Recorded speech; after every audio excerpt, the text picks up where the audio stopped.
Bonjour à tous, dans cette vidéo je vais vous montrer comment fabriquer des dolls en paracord, donc les petites poupées, des petites choses qui vont vous permettre d'utiliser des chutes de paracord. Si vous avez 1 mètre de paracord qui vous reste, vous ne pouvez pas forcément faire un bracelet, là on va pouvoir faire des petits tressages assez sympas qui vont permettre d'agrémenter des porte-clés par exemple.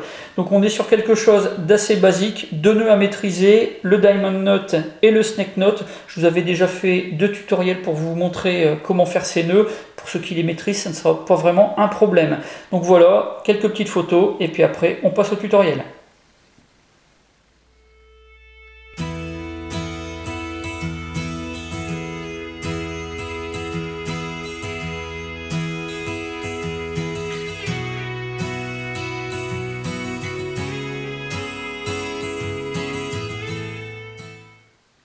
La première chose à faire, ça va être de constituer un nœud de diamant sur votre paracorde avec au-dessus une boucle qui va être suffisamment grande pour pouvoir accrocher la poupée sur un porte-clés ou un mousqueton. Alors je ne vais pas vous réexpliquer exactement comment faire ce nœud, j'avais fait un tutoriel complet à son sujet, je vous mets le lien dans la description.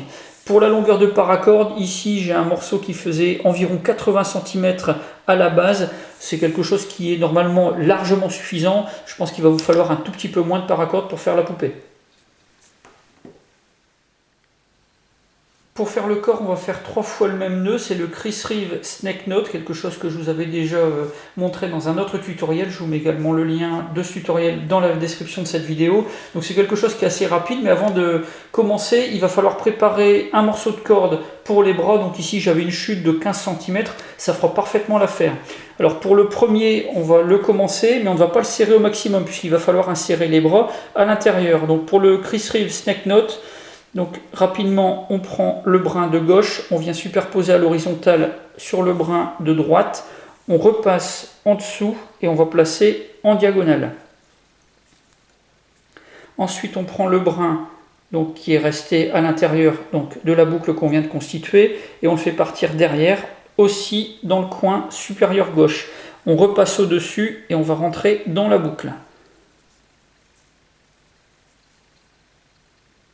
Donc là, vous avez une espèce de 8 vu du dessus. Et donc c'est à ce moment-là qu'on va insérer les bras. Alors il y a une petite variante avec un nœud, qu'on va faire un nœud tout simple, qu'on va faire au milieu des bras pour éviter que ça bouge. Je trouve que ça donne un peu trop d'épaisseur, donc moi personnellement, je ne le fais pas. Donc on a nos 2 boucles. Donc on va insérer une extrémité des bras dans une boucle et puis l'autre extrémité dans l'autre boucle.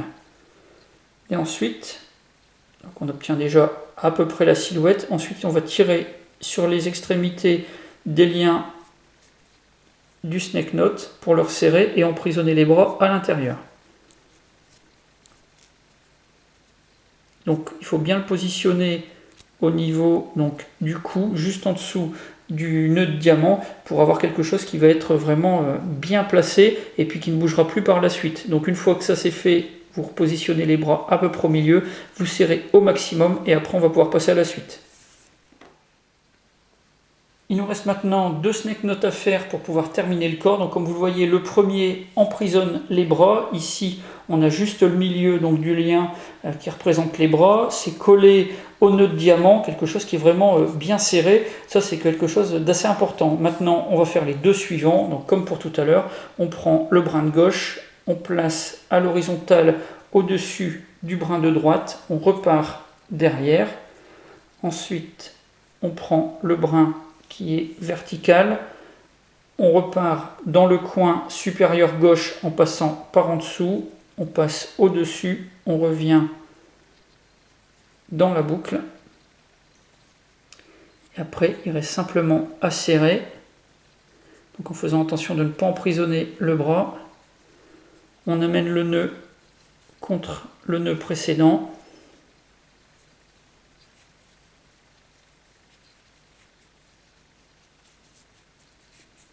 On positionne bien au milieu.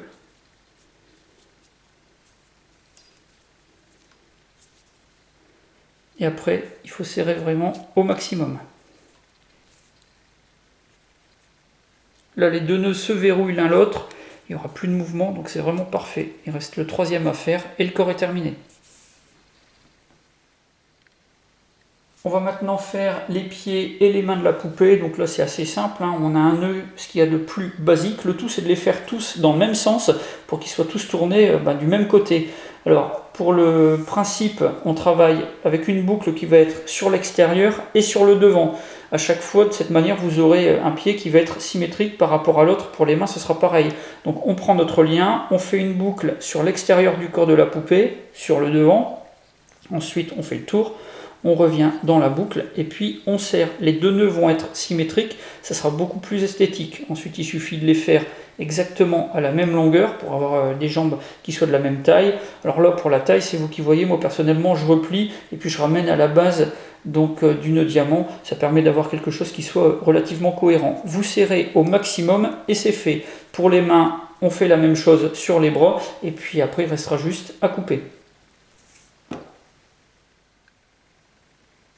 Pour les finitions, chacun sa méthode. En général, c'est couteau ou ciseaux suivi d'un coup de briquet pour pouvoir thermosouder la paracorde. Moi, en ce qui me concerne, c'est un fer à souder avec une lame qui est légèrement biseautée. Ça permet de travailler très facilement. C'est quelque chose que je trouve vraiment très pratique. Donc là, on immobilise le nœud, on fait chauffer légèrement le fer à souder, on vient poser. Donc ça coupe et ça thermosoude en même temps. C'est quelque chose qui est vraiment rapide, précis et pratique. Voici trois versions différentes des poupées qu'on peut faire avec cette technique de tressage. Donc pour ces deux-ci, la tête est symbolisée par un diamond knot. Ici, on n'en a pas. Donc là, on peut dire que la tête, c'est la boucle qui constitue l'attache au porte-clés. Sinon, il vous reste aussi l'option d'insérer par le dessus un beads, donc une bille en acier. Donc il faudra calculer avec un perçage qui va permettre à la paracorde de passer. Mais donc vous avez plusieurs têtes différentes, des crânes, des choses un peu sculptées, un peu particulières, ou alors une perle toute simple. Ça peut également faire quelque chose d'assez joli avec deux matières différentes qui sont utilisées. Pour cette poupée là, on n'a pas de nœud au milieu, donc du lien qui servait à faire les bras, donc on a quelque chose de vraiment uniforme sur les tressages des snake knots. Ici par contre, j'avais fait un nœud sur le lien au milieu, donc ça crée une surépaisseur. Donc le premier snake knot est un peu plus large, on a des épaules un petit peu plus massives. Par contre, on a une surépaisseur sur l'arrière, donc à chacun de voir ce qu'il préfère comme tressage. Voilà pour ce tutoriel de tressage de paracorde, donc les dolls en l'occurrence. Si vous avez des questions, comme d'habitude, vous avez la boîte de réception ou la partie commentaire. Et puis si vous voulez savoir où je me procure ma paracorde, regardez tout simplement dans la description de cette vidéo, vous avez le lien du site où je l'achète. Donc voilà, j'en ai maintenant terminé et je vous dis à bientôt pour d'autres vidéos.